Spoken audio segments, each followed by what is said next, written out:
Hi there, Chris here with another fresh tip for you all. In this video we are going to continue our look at painting Jain Zar from the Aeldari faction in Warhammer 40,000, and in this video we are going to continue on and we are going to work on the blade at the end of her Blade of Destruction, I believe it is, this little spear thing.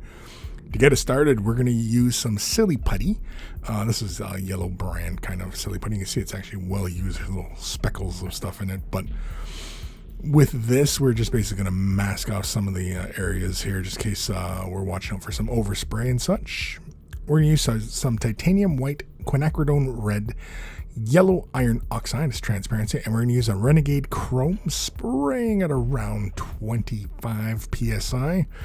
It is about 6 drops of white, 2 red, and I think 1 or 2 yellow.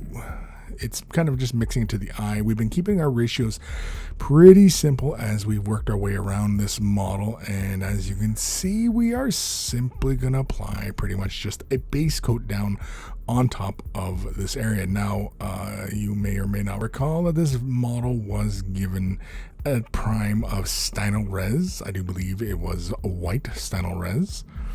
And as we work our way around, it is pretty straightforward. Again, it's nothing terribly complex, which is why we kind of speed our way through it. We're going to add some quinacridone red to this mixture, making it just a little bit deeper. Now here, I've maintained the same PSI, but as we work our way around, I'm going to try to be mindful of the angles in which I'm spraying it. Now, when we spray with the airbrush, we can actually, spray straight on at a facet or a face of a detail, and we can avoid hitting other areas. And so with that, I am basically catching the ends of the blades.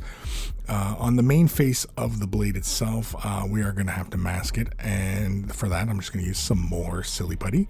And I'm just going to try and apply this very carefully. Now, do be very cautious as you are working around. And of course, somebody forgot to turn the camera on when he showed spraying down basically more magenta down onto that face. So we get a nice deeper color there. And that's actually pure quinacridone red that I've loaded into the airbrush. And then here I'm going to do the same thing. So unfortunately we skipped a small step in the previous area here, but that's fine. I mean, you can see we're just simply working our way. And again, if you're doing this simply with bristle brush painting, I mean, obviously you can be a little bit more mindful of the control and everything like that. You don't have to worry about the masking off of areas and things of that nature. You can just simply start laying the paint down.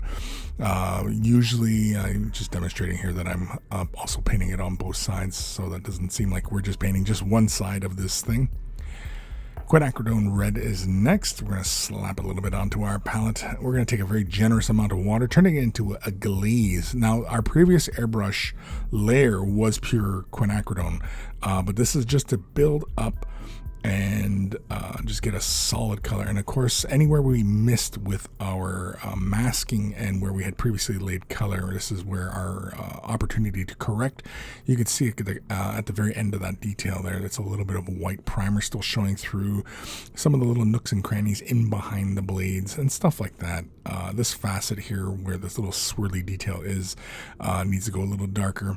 We're going to take some quinacridone magenta, add that to that the remainder of the quinacridone red, and again with the same thinness, we're going to apply this. Now with that, you can see there's an obvious step, so I basically clean the brush off really quickly and then feather out the color, and we'll continue on with that kind of approach as we work our way around these details. And all we're doing is just building up some of these corners and these edges of these faces here. I did consider kind of exaggerating some of the shadows and such along the cutting edge, making it kind of follow along the outside or the interior curvature, basically, and not the cutting edge, but the edge closest to the main body of the blade. I end up laying just a little bit too much color down on that main curvature on the cutting end of the blade, and so I actually end up taking some of the original mixture of the white quinacridone and the yellow and load that back into the brush and just clean that curvature up. As you can see there, I brought some more of that brighter color back in, and in fact I sprayed it along the back end of the blade as well, just to brighten it up a little bit more. We're going to take that quinacridone magenta and some phthalo blue green shade, mix those 1-to-1, thin it down kind of like a wash, and begin building up these shadowy points. Now again, these are being added just for contrast. I do not want it to shift all the way towards purple, where this color, if we stretched it out, it'll look like a purple. And here I find that it's just not flowing quite right, and even after I feather it just a little bit, I find that it's just not cooperating in it, and I end up kind of overworking it on the back end there. And so basically I take some thinner and break it down, and then it's much more manageable. And this, basically I was using, you may have noticed in the previous examples, airbrush thinner from Golden. That's basically what I used to thin this down with.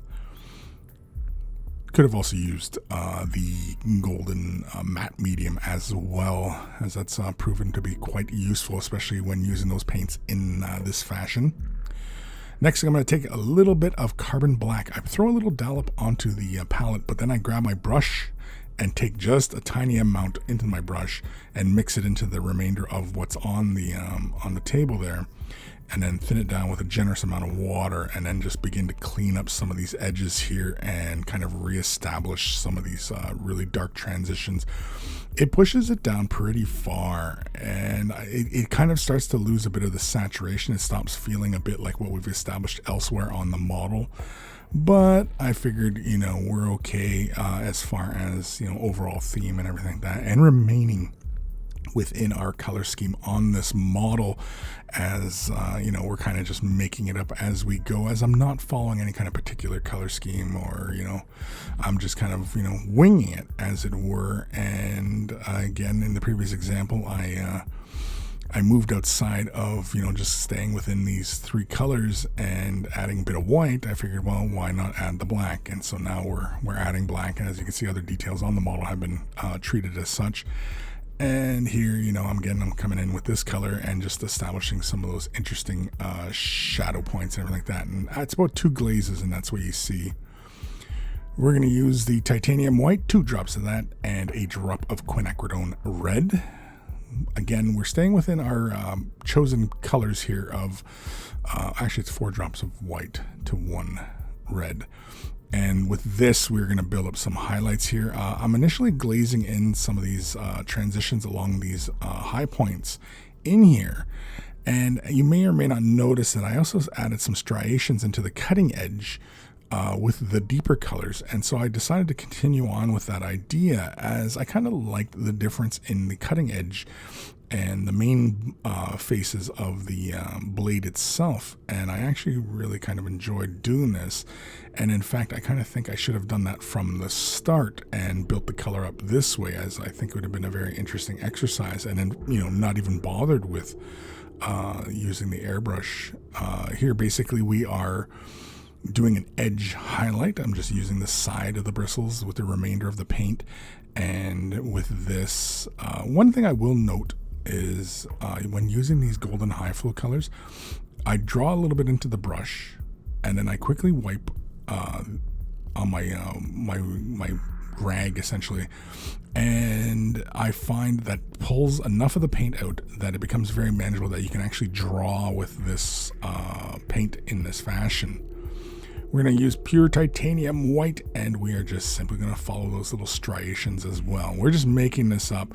I'm trying to keep most of this white within that bend, so that most of the light is at play in that area. And in fact, I was considering laying a big spot of white in that area, but I decided against it, as I didn't want it to, push too far. And again, we've left the previous color of, this kind of off-white, and we're going for this pure white. And I decided, no, we'll just keep it to just a few of these little corners and such, and not really push it too far. I really didn't want to go for too much of a, really kind of a magenta, like a bright saturated magenta, but here we are. That is it. That is the spear tip. We are going to continue on. I don't know if I will continue to show the rest of the handles and the streamers, but we are probably going to work on the blades of her boomerang thingy, whatever that's called. Silent Death, I think, is what it's called. But hopefully you guys enjoyed that one. Let me know down below, and leave a comment down below as far as what kind of projects you guys would like to see. Big thank you to all my patrons. Without their support, these videos would not be possible. If you're considering Patreon support, click the link in the description below.